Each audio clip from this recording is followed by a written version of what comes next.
नीरव, जियो financial services पे जो है एक स्ट्रेंथ वापस से देखने मिल रही है स्टॉक में, एंड ऑफ कोर्स देखे तो मोमेंटम जो है यहाँ पे बुलिश नजरिया देखने मिल रहा है। पिछले 3 महीने में स्टॉक जो है 50% से ज़्यादा का उछाल दिया है और एक अच्छी मूवमेंट देखने मिली है। और ऑफ कोर्स यहाँ पे जो है इनका हाल ही में ब्लैक रॉक के साथ करार हुआ था म्यूचुअल फंड बिजनेस में, जहाँ पे 17,800 करोड़ रुपए एनएफओ के जरिए उन्होंने जुटाए थे। और ऑफ कोर्स म्यूचुअल फंड के एएमसी इंडस्ट्री में तो हमने ऑलरेडी बात कर ली, मानसी ने बताया भी था कि क्या अहम ट्रिगर्स थे जिस तरह एएमसी स्टॉक्स आज दिन के ट्रेड में आ गए। जियो फाइनेंशियल सर्विसेज, नीरव आप बताएं फंडामेंटली कैसे प्लेस्ड है, ये क्या बाय एंड फॉरगेट इट वाली कंपनी है या इसमें और भी कुछ है?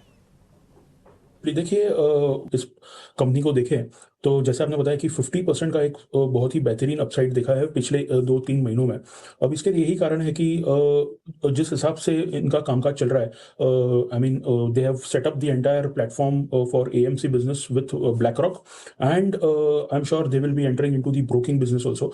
तो अभी तक ऑनेस्टली देखें तो कुछ कुछ ऐसा सिग्निफिकेंट बिजनेस अभी तक शुरू नहीं हुआ है।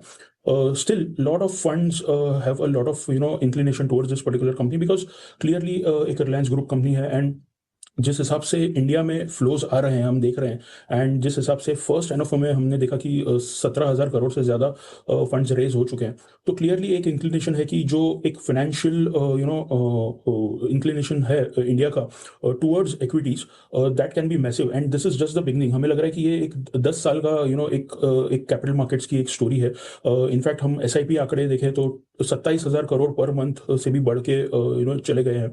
तो अभी हमें लग रहा है कि ये एक सिर्फ शुरुआत है। In fact this can be a very good investment opportunity from a long term perspective, from a 5 to 7 year perspective. But recent past में हम देखें तो एक अच्छा खासा अपसाइड देख लिया है हम इस पर्टिकुलर कंपनी में।